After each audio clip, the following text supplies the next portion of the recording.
Que a paz de Jesus continue nos envolvendo nessa noite, iluminando a nossa mente, para que a gente possa junto receber as inspirações do alto e aquecendo os nossos corações, para que a mensagem possa realmente suprir as nossas necessidades. Quando eu falo as nossas, são as minhas também.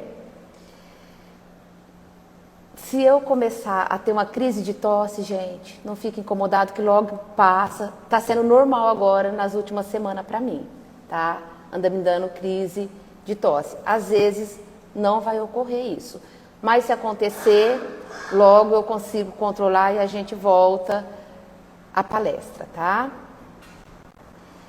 O tema dessa noite foi aberto, né? Eu abri o Evangelho e caiu no capítulo 17, Sede Perfeitos, no item 10, que é a instrução dos Espíritos, o homem no mundo. E eu já venho aí, gente, há mais de 20 anos que eu faço o Evangelho no lar. Então, toda semana eu leio o Evangelho, faço comentários, leio o Evangelho no centro. E quando eu abri aqui o homem no mundo, eu comecei a ler com atenção, porque era algo que eu ia falar, e parece que eu não havia lido ainda essa mensagem, essa instrução. Parece que eu não tinha ouvido ainda, dentro do Evangelho, essa instrução de como nós devemos viver aqui no mundo físico, no mundo encarnado. E aí me chamou bastante atenção. Eu achei que realmente valia a pena a gente refletir um pouquinho junto sobre essa instrução dos Espíritos. Na questão 625 do Livro dos Espíritos, Kardec indaga os Espíritos. Qual é o modelo mais perfeito que Deus ofereceu para nós como guia e modelo? E a resposta é simples e única: Jesus. Então, se nós estamos preocupados como nós devemos ser aqui no mundo, Deus já nos deixou um roteiro seguro, um roteiro que não tem erro, é um roteiro de perfeição maior que o nosso planeta já recebeu desde que ele existe. Então nós já temos um roteiro, tá? E aí lá continua dizendo assim: para o homem, Jesus é a perfeição moral que todos nós devemos almejar aqui na Terra. Então todos nós devemos almejar para nós, desejar para nós, como único modelo de perfeição e moral, Jesus. Nós sabemos que nós estamos a milhares de quilômetros de distância da perfeição moral de Jesus. Mas se Deus confiou nesse mestre para que ele estivesse entre nós e nos servisse de guia e modelo, é porque Deus sabia que nós um dia iríamos nos ajustar a essa perfeição moral do Cristo e iríamos ser tão perfeito quanto é esse mestre em nossas vidas. Deus sabia disso, porque Deus não erra, Deus é perfeição infinita.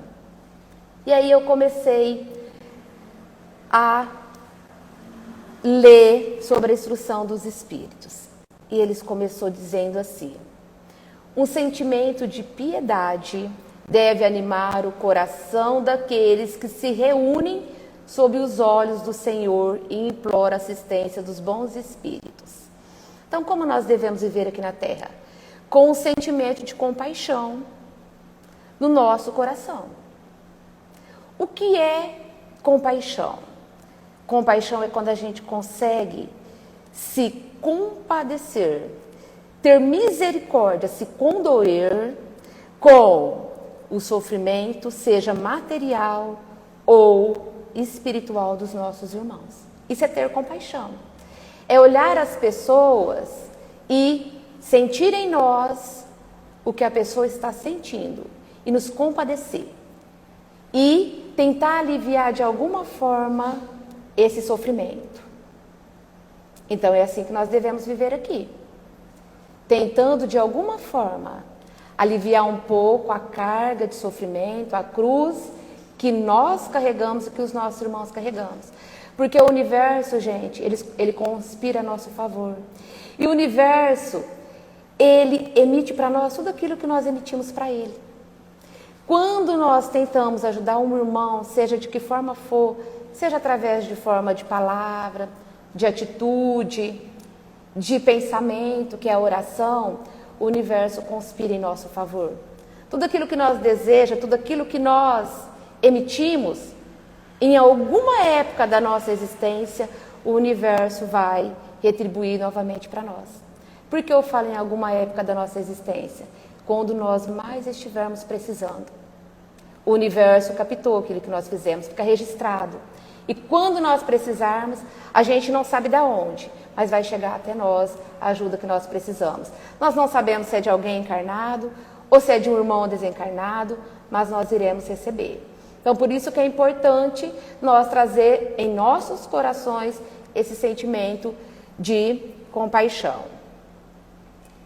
E o Espírito continua nos dizendo: elevai o vosso espírito, aquele a quem vos chamais. Nós chamamos, por ajuda o tempo inteiro. E às vezes nós rogamos a Deus, às vezes nós buscamos Jesus, nosso mestre, às vezes nós pedimos ao nosso bom anjo guardião, às vezes nós pedimos até a uma pessoa muito querida que a gente imagina que possa estar preparado para nos ajudar.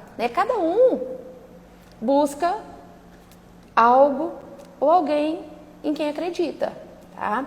Então, quando a gente fizer isso, quando a gente elevar os nossos pensamentos, e chamar aqueles que a gente confia, a fim de que eles possam nos ajudar, então ele pede para que a gente possa estar preparados para receber a profusão de semente que deve germinar em nossos corações e gerar em nós frutos de caridade e justiça. Porque muitas das vezes, a gente costuma fazer isso muito a hora que a gente levanta e a hora que deita. A gente, então, busca essa conexão, a gente busca, então, se ligar a Deus, a Jesus, aos bons espíritos, e a gente vai fazer os nossos pedidos, as nossas preces e as nossas orações. Mas a hora que a gente termina, a gente não preparou para receber. A gente pediu, a gente falou, mas a gente não preparou. O terreno do nosso coração, muitas das vezes, não está preparado. E às vezes a gente até recebe, mas nós não temos condição, então, de perceber e aproveitar tudo aquelas bênçãos e dádivas que são presentes divinos que nós recebemos. Então, nós temos que estar preparados. E Jesus nos falou na parábola do semeador, que muitas das vezes a semente semeada não dá fruto. Ela é semeada diuturnamente. Jesus nunca deixou de semear. Jesus é o divino semeador. Ele semeou e continua semeando, porque tem pessoas ainda que não conseguiram encontrar a semente do Cristo. Então ele continua semeando. A semeadura é para a eternidade, é para todo o sempre. Mas ele nos chama atenção nessa parábola do semeador, quando ele fala do semeador semeando e o terreno que não estava preparado para receber. Então, 3 terrenos não preparados, e o último ele diz que estava preparado, mas nem sempre recebia todas as sementes que lhe eram lançadas. Então Jesus, em uma tarde, saiu da sua casa e sentou à beira do lago de Genezaré. Nesse instante, uma multidão de pessoas cercaram o mestre. Então Jesus se levantou e adentrou ao barco para falar a essa multidão através de parábola. E então Jesus disse: e o semeador saiu a semear. E parte da semente caiu à beira do caminho, e os pássaros vieram e as comeram. Então a semente cristã, a luz do Evangelho, que alimenta a nossa alma, que alimenta o nosso coração, todos os dias está sendo semeada. Mas muitas das vezes nós não estamos nem interessados pela semente que o Cristo está lançando. Nós não queremos ouvir, nós não queremos saber. Principalmente, gente, às vezes quando a nossa vida está num estágio muito bom, a gente parece que esquece. Quando a gente está passando por uma dificuldade, um problema, que parece que a gente lembra que Jesus semeia o tempo inteiro. E se nós estamos precisando dessa semente para que o fruto da fé, para que o fruto do bom ânimo, da perseverança nos acompanhe, a gente tem que preparar o terreno. Tá? A gente não vai deixar preparar o terreno na hora que a gente estiver passando pela dificuldade, porque é mais difícil da gente se reerguer. A gente tem que estar preparado. Tá? Então, às vezes, a gente se distrai. Às vezes, nós não damos os devidos cuidados e valores a essa semente. E aí, então, a gente perde ela na caminhada da vida. Tá? E ele continua dizendo: e parte da semente caiu em terreno pedregoso, de pedra. Então, naquele terreno, a terra tinha pouca profundidade. E então, logo a semente germinou. Mas, pela pouca profundidade daquele terreno, quando o sol surgiu, elas secaram. Somos nós. Muitos de nós participamos do estudo, vamos a instituições religiosas, ouvimos o evangelho, achamos lindo. Aquilo parece assim que está no nosso coração, criou raiz. E a gente acha que realmente agora nós estamos fortalecidos. Aí, quando surge o sol do deserto na nossa vida, na primeira dificuldade que nós encontramos, tudo aquilo que nós ouvimos, tudo aquilo que nós aprendemos, não nos serve de nada.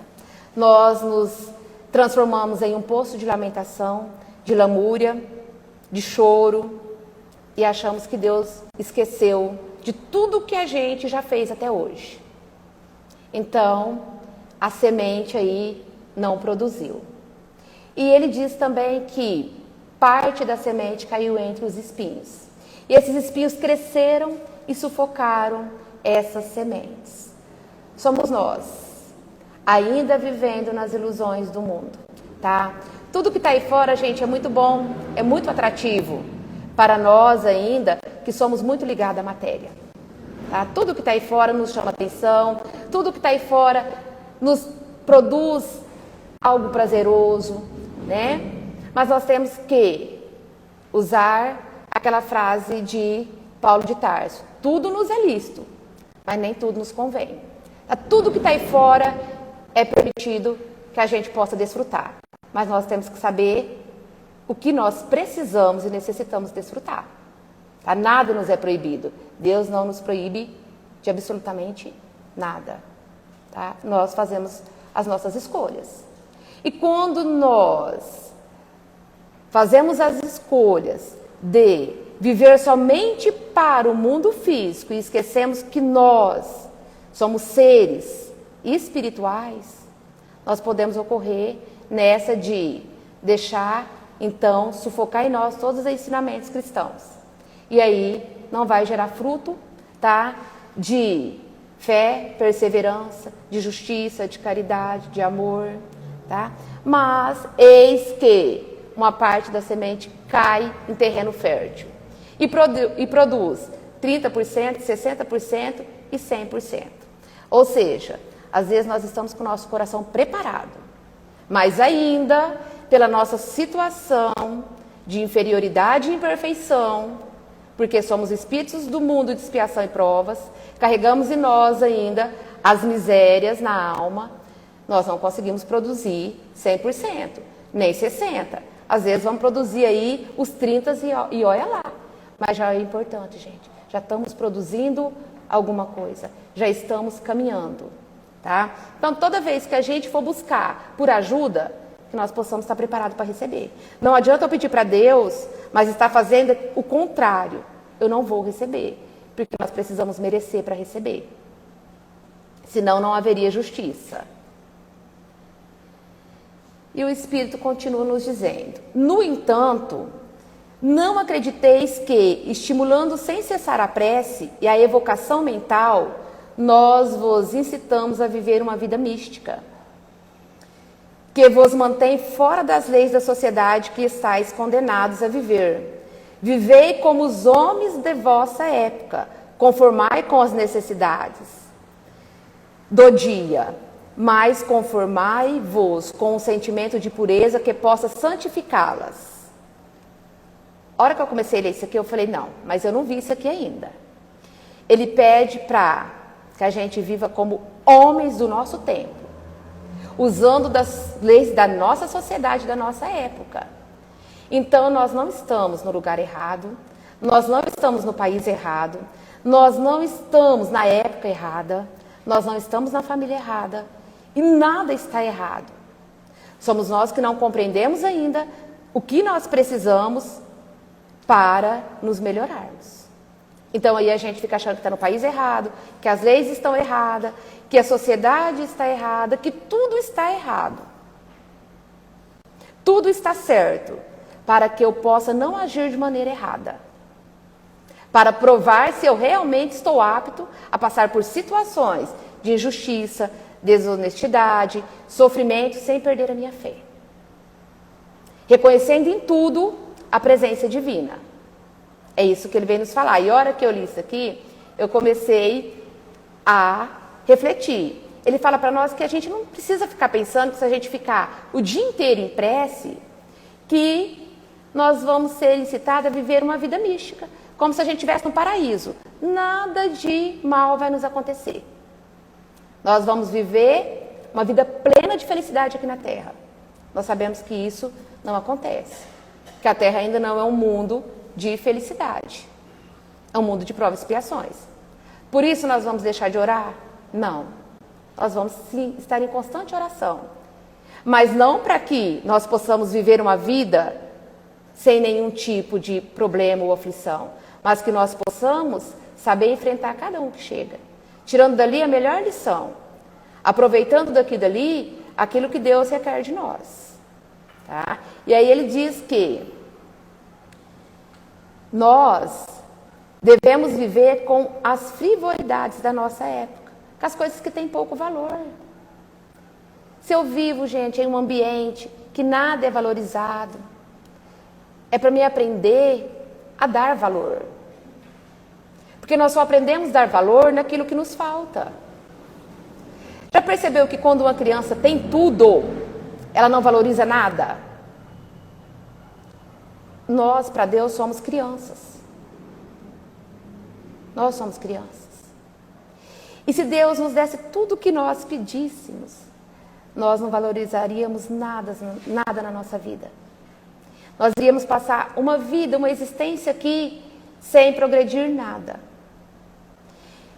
Quando nós sentimos falta de algo, é que nós aprendemos a valorizar. Tá? Às vezes nós precisamos vir num lar que nós sentimos falta de amor, para a gente aprender a valorizar o amor. Porque às vezes nós já tivemos amor de sobra e nós não valorizamos. Às vezes hoje nós estamos aqui e não temos saúde. Nós vivemos lutando pela nossa saúde dia após dia. Quem sabe, se nós já tivemos uma saúde, jogamos ela no lixo. Com o excesso, com todos os desregramentos e as paixões do mundo. Então, hoje, se eu não tenho, eu tenho que perguntar por que me falta. Onde é que eu não valorizei? Então, tudo está correto.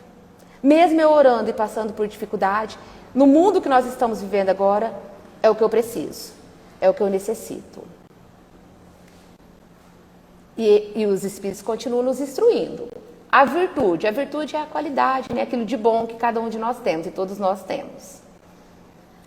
Não consiste em se vestir de um aspecto severo e lúgubre e em repelir os prazeres que vossas condições humanas vos possibilitam. Basta reportar todos os atos da sua vida ao seu Criador. Olha isso aqui. Porque às vezes a gente acha que para ser virtuoso, a pessoa não pode participar de nada que é do mundo, né? A pessoa tem que ter um aspecto triste, fechado. Ela tem que ter um aspecto, né, assim, rigoroso, autoritário, para ela realmente ser um cristão. Às vezes a gente tem essa ideia, né? Não. Gente, a pessoa, quando ela é muito autoritária, quando ela é muito fechada, né? Ela é rigorosa, ela afasta as criaturas dela. Ninguém gosta de conviver com pessoas mal-humoradas. Nem em nome do Cristo. Se a pessoa diz que ela é daquele tipo, porque em nome do Cristo ela tem que ser uma pessoa fechada, uma pessoa mal-humorada, uma pessoa triste, ela não entendeu a mensagem do Cristo até hoje ainda. Ela não compreendeu que o Cristo é alegria, é amor, é pureza. Muitas das vezes a gente depara com pessoas assim, que levam a vida a ferro e fogo e sofrem por isso. E que acha que qualquer atitude que fizer ou estar inserido em qualquer evento do mundo afasta ele de Jesus. Gente, não é onde a gente vai. Não é a roupa que eu visto que me afasta do Cristo. É o que eu faço. É o que eu falo. É o que o meu coração carrega, é que me afasta do Cristo. Então nós podemos ficar tranquilos. Nós podemos desfrutar, sim. Com responsabilidade. Tá? Ninguém precisa viver trancafiado dentro de casa para representar um ser cristão. Porque Jesus, ele não ficou trancado. Jesus, ele andou, ele exemplificou. E se nós realmente queremos descobrir se nós estamos preparados para viver no mundo e não ser do mundo, é só vivendo no mundo. Como que eu vou saber se eu vou me comportar bem em um ambiente de festança, onde tem muita comida, muita bebida, se eu não saio da minha casa? Porque na minha casa é tranquilo, né? Eu me corrigir. Não tem nada que me atrai, não tem tentação nenhuma me chamando. Eu não estou passando por provação nenhuma dentro da minha casa. Estou tranquilo. Estou na minha zona de conforto. Não cresço isso aqui, ó. Agora eu quero ver como eu me comporto em outros ambientes lá fora. Qual que é o meu comportamento? Gente, eu posso estar em qualquer ambiente. E eu vou ser eu. Eu não preciso deixar de amar. Eu não preciso deixar de respeitar. Porque eu estou em um ambiente que não é um ambiente religioso. E é lá que eu vou dar exemplo do que eu estou aprendendo aqui. É lá que as pessoas vão ver o que nós aprendemos aqui. Tá? É nesses lugares. Eu, quando tem reunião de família, eu gosto muito de ficar entre aqueles que são mais jovens, brinca, dá risada, né? Entre os que estão ali, né, brincando, rindo. Eu adoro estar nessa turma porque eles têm uma energia muito boa, eles são alegres, eles conversam. E quando nós reunimos final de ano na casa da minha mãe, o pessoal mais novo vai tudo e os mais antigos também vão. E eu fico com eles até madrugada. Tem uns que ficam até a hora que meu pai vai para o curral tirar leite e nós ficamos ali, gente. E é uma noite muito boa, por quê? Nós relembramos a nossa infância, nós contamos história, nós rimos do que aconteceu, sabe, de tudo que a gente viveu que foi engraçado a gente lembra, do que não foi a gente conta também, aquilo que foi mais triste, a gente vai relembrando, aquilo faz bem para minha alma, eu gosto. E muitas das vezes quando a gente fica, tem pessoas ali que bebem, que fumam, e daí? Vai mudar o que para mim? Vai contaminar o que a vida de alguém, gente? Cada um é responsável pelos seus atos. E cada pessoa carrega os seus vícios. Eu posso não ter o de bebida, eu posso não ter o de tabaco, mas eu posso ter outros. Arraigado aqui na minha alma que eu não dou conta de tirar. Então, e aí, tem algumas pessoas da família que não gostam desse ambiente. E aí minha mãe fala assim para mim, então, Andrélia, vamos arrumar a cama do pessoal que eles já querem deitar. E eu vou lá correndo arrumar a cama para mim voltar para fora, né? Para ficar com o restante. E aí eu arrumo os quartos, deixo tudo organizado. E é difícil o ano que eu não escuto as pessoas que estão lá dentro falando mal daqueles que ficaram lá fora. E aí a minha pergunta, quem realmente está agradando a Deus ali? E esses dias a minha mente me disse, aquele que tem o coração mais puro. Então, nem eu sei quem estaria agradando Deus naquele momento. Aquele que tem o coração puro, independente do que ele está fazendo. Então, são essas coisas que a gente tem que começar a enxergar. Por mais que o ambiente seja conturbado, ali tem sentimentos bons, ali tem coisas boas. Porque às vezes é um ambiente silencioso, onde tem um evangelho, mas o coração daquele que está sentado ali quietinho está turvado, está ali agoniado, está magoado, está ressentido, está pensando coisa ruim. E aí? Então a gente tem que pensar como nós estamos vivendo aqui no mundo, né? Que não é o que aparenta, é o que está aqui, tá? Ele fala assim, não imagineis que para viver em comunicação constante conosco, com os bons espíritos, precisa envergar o cilício, o sofrimento, o sacrifício e a tortura, e se cobrir de cinza, sedes felizes segundo as necessidades humanas, mas que nunca tenha um pensamento ou ato que possa ofendê-lo. Ele diz que nós precisamos viver aqui com as necessidades humanas, mas que a gente nunca venha envergonhar do que a gente está fazendo aqui no mundo, que as nossas atitudes não nos causem vergonha, mas que a gente não precisa que envergar, né, para nós o cilício, o sofrimento, ficar nos torturando. Né? Tem pessoas que até hoje torturam o corpo físico por alguma coisa de errado que fez. Nós não precisamos viver esse sacrifício, nós não precisamos viver nos torturando. Se nós cometemos um erro, e nós já reconhecemos que cometemos esse erro, nós temos então que agora recomeçar e tentar não errar de novo. E se errar de novo, recomeça. E de novo, recomeça. Até você entender que não tem necessidade mais de cometer aquele erro. É assim que nós temos que viver aqui. Ele fala que nós não precisamos nos cobrir de cinza, ou seja, filho, não morra para o mundo. Porque se você morrer para o mundo, a tua vida vai ser de um egoísta. Você não deu oportunidade de ninguém aprender com os teus erros ou com os teus acertos, e você não aprendeu com ninguém também. A gente só aprende com o outro. A gente não aprende nada sozinho. Por isso que nós estamos aqui em família. Ninguém vive sozinho no mundo. Por mais que a gente ache que a gente viva sozinho, ninguém vive sozinho no mundo. E ele termina nos dizendo assim, como disse o Cristo, toda a perfeição está contida na prática da caridade absoluta. Portanto, o homem que vive se privando do mais poderoso meio de perfeição, que é conviver com o outro, sua vida é de um egoísta. É assim que termina a mensagem dos Espíritos.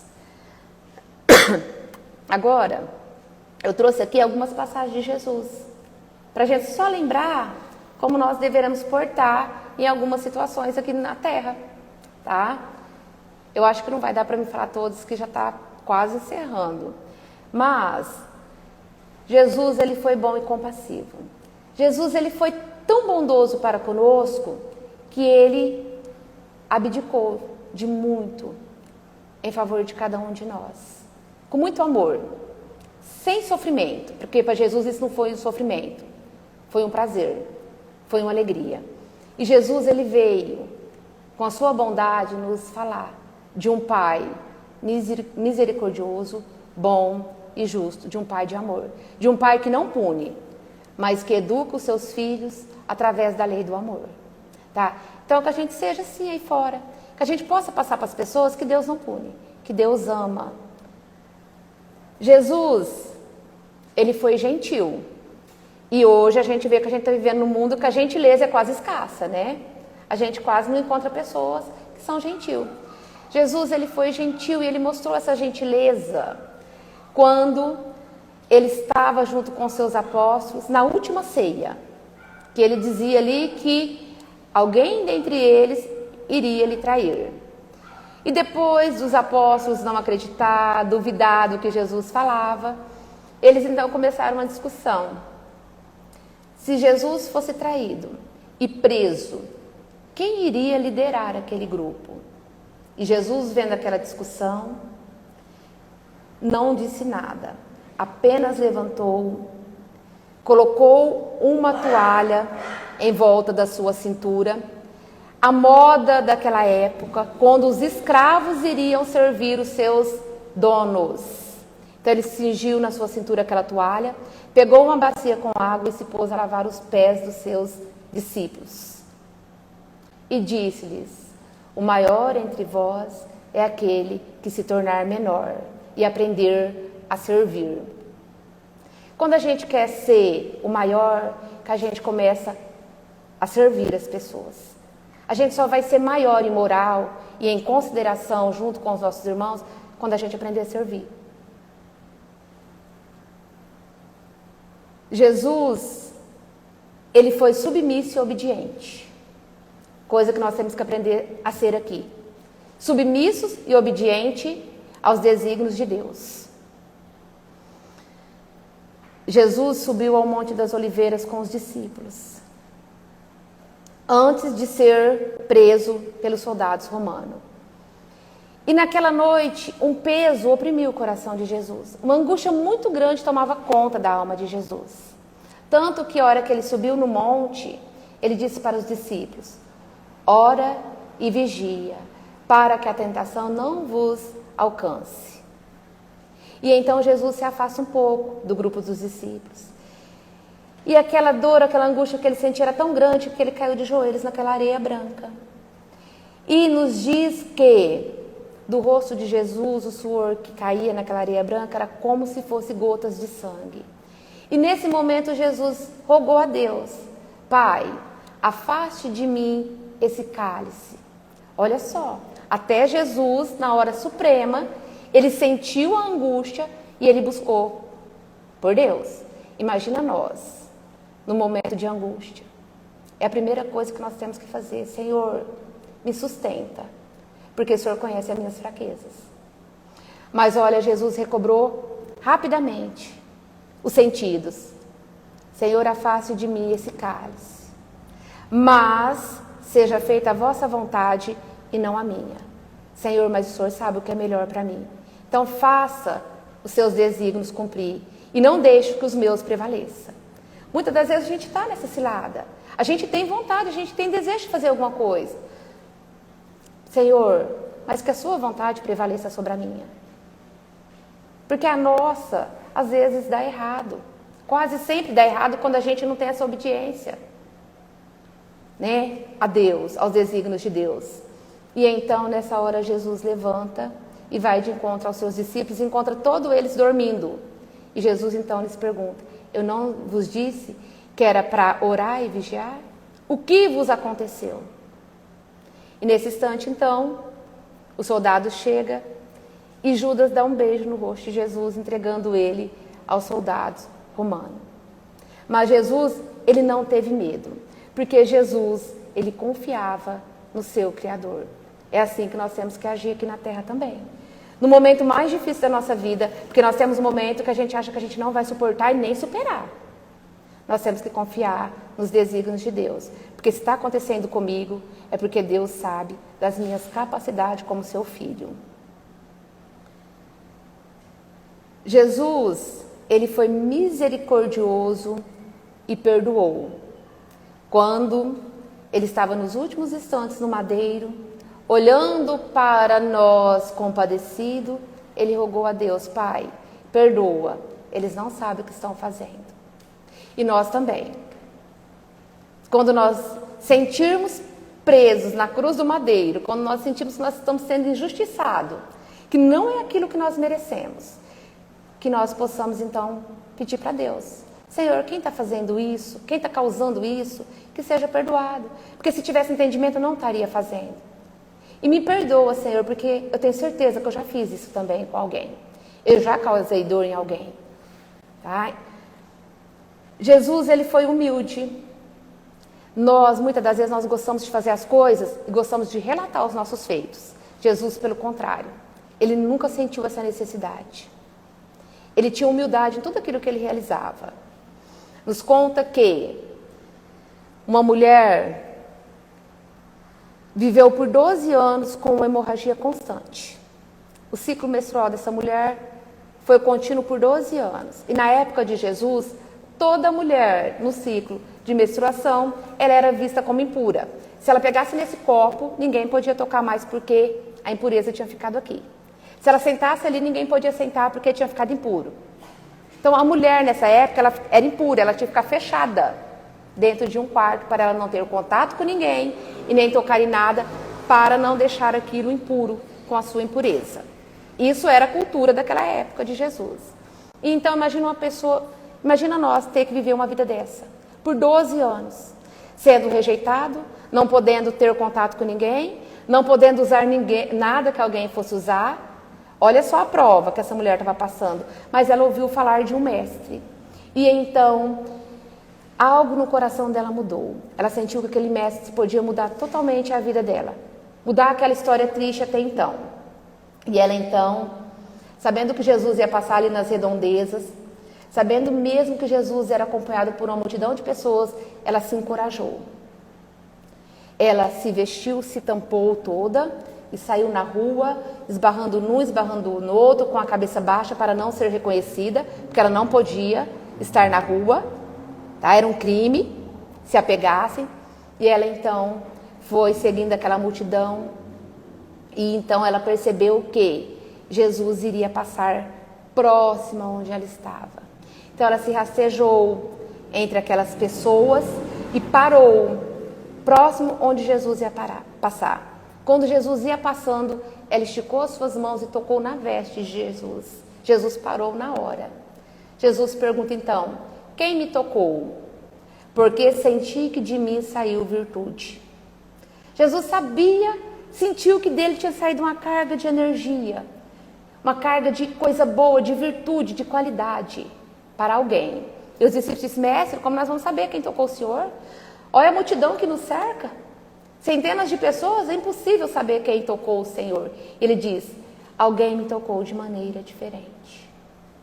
E aí, então Jesus insistindo, a mulher não ergueu os olhos, mas ergueu a sua mão. E Jesus não perguntou mais nada. Ele só disse para ela: mulher, a tua fé te curou. Jesus não expôs ela, Jesus não contou esse feito, Jesus não disse para ela: eu estou te curando, levanta, conta o que você passou e conta para as pessoas que eu estou fazendo a tua cura agora. Relata o que você sofreu e o que eu fiz por você. Jesus não fez isso. Ele apenas falou para a mulher que ela tinha se curado. Isso é humildade. Isso é mão esquerda não saber o que a direita está dando. Tá? E para encerrarmos, deixei alguns fatos aqui, gente, porque a gente acha, a hora que a gente está preparando, a gente fala: nossa, é tão pouquinha coisa. Depois a gente começa a falar, o tempo parece que voa, não anda, vai voando. E para encerrar, a gente vai falar um pouco quanto Jesus tem paciência para conosco. Quanto ele usa da paciência. Sempre usou e sempre vai usar. Jesus nunca vai perder a paciência com nenhum de nós. Porque paciência é virtude. Depois que a gente ganha uma virtude, a gente nunca mais perde. E Jesus tem essa virtude. Então ele nunca vai perder a paciência com nenhum de nós. Podemos fazer o que quiser. Não vamos tirar Jesus do contexto de paciência e de perfeição que ele tem nunca. Nos conta no livro Há 2000 anos, Psicografia de Chico Xavier através do Espírito Emmanuel, um encontro de Públio Lentulus com Jesus, tá? Eu vou fazer um resumo uma síntese aqui, sabe? Para a gente terminar e só para a gente relembrar da paciência de Jesus. Públio era um senador romano. Ele tinha como esposa Lívia e tinha 2 filhos, Marcos e Flávia. Só que Públio estava passando por uma situação muito difícil em seu lar. A sua filha Flávia, uma moça, ela tinha contraído a hanseníase. A hanseníase era a lepra. E naquela época não existia cura. E as pessoas que contraíam essa doença, elas tinham que ser banidas da sociedade. Filha do senador Públio Lentulus, o homem poderoso e orgulhoso da época, prepotente. Isso para ele foi uma facada. Como assim? Eu, o Todo-Poderoso, tendo uma filha com lepra dentro da minha casa? Era vergonhoso, ele tinha vergonha de que as pessoas ficassem sabendo disso. Mas dentro do recurso que ele tinha financeiro, ele procurou tudo que a medicina poderia oferecer e não obteve nenhum resultado.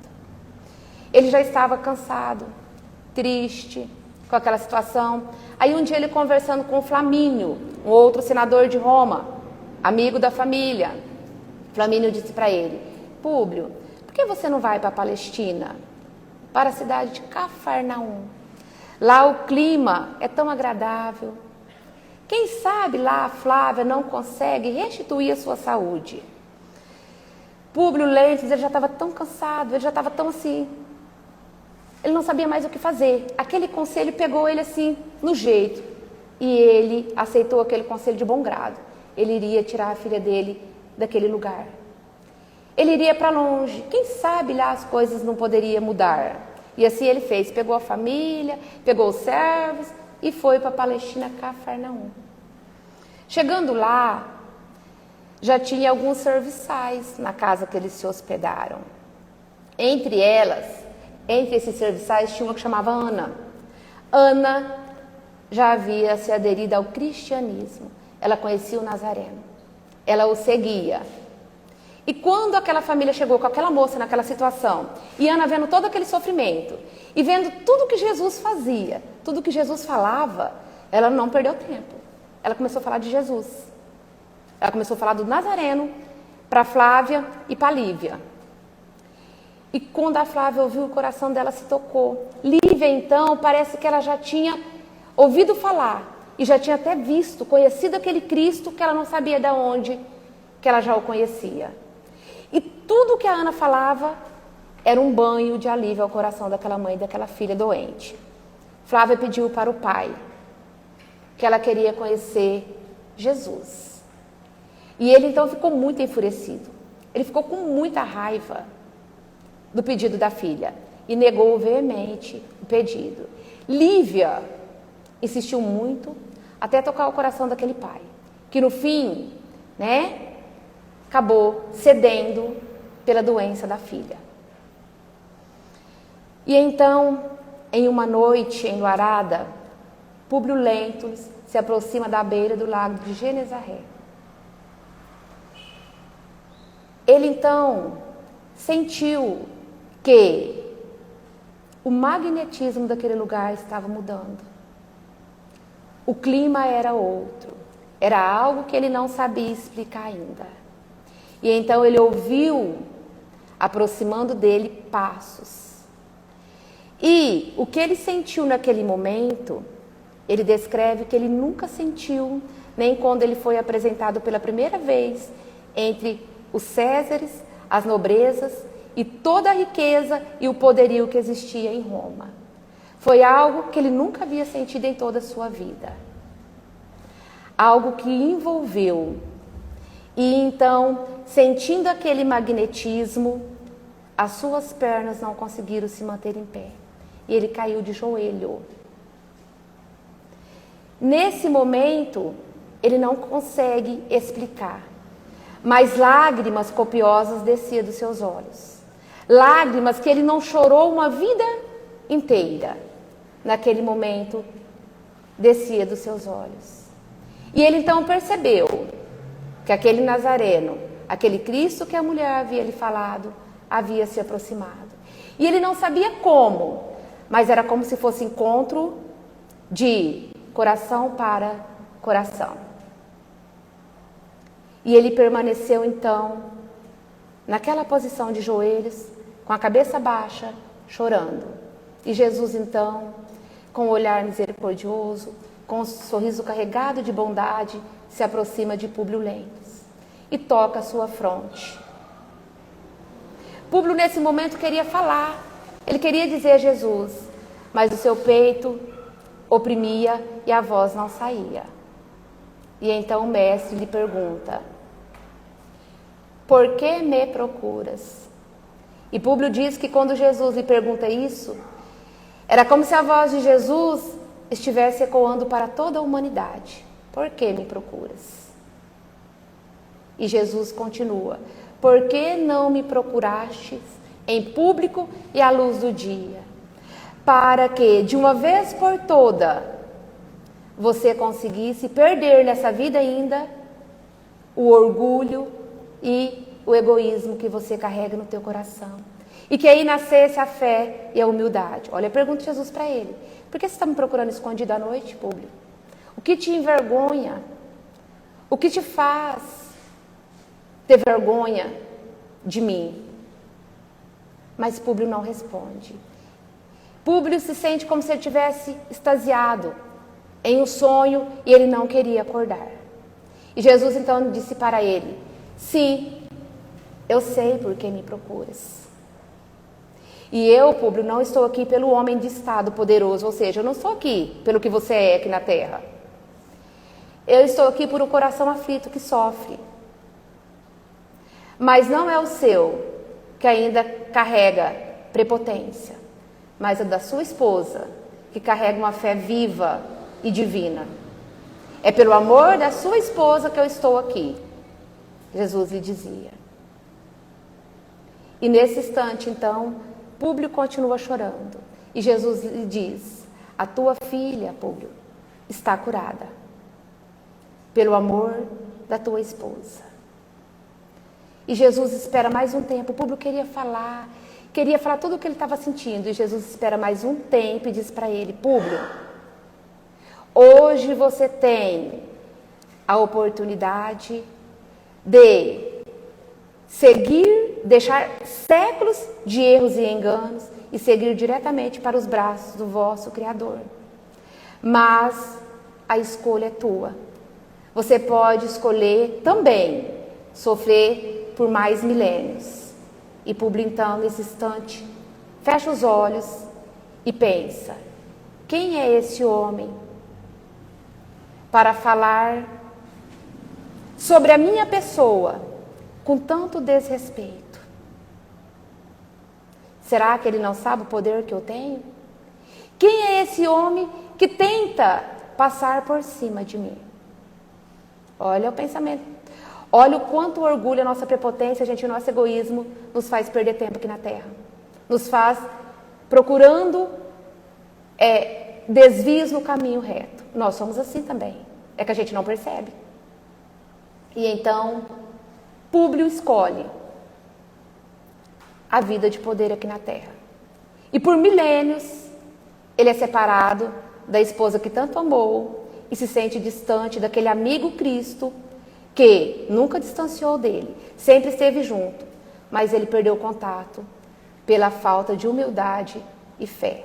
Então, que nós possamos viver aqui, carregados de humildade, de fé, de esperança, que nós possamos ter olhos de ver e ouvidos de ouvir, para que a gente saia do mundo como homens de Deus e não como homens do mundo. Que Jesus continue nos abençoando hoje e sempre. Ai, graças a Deus não deu crise de tosse, gente. Não sei como. Milagre.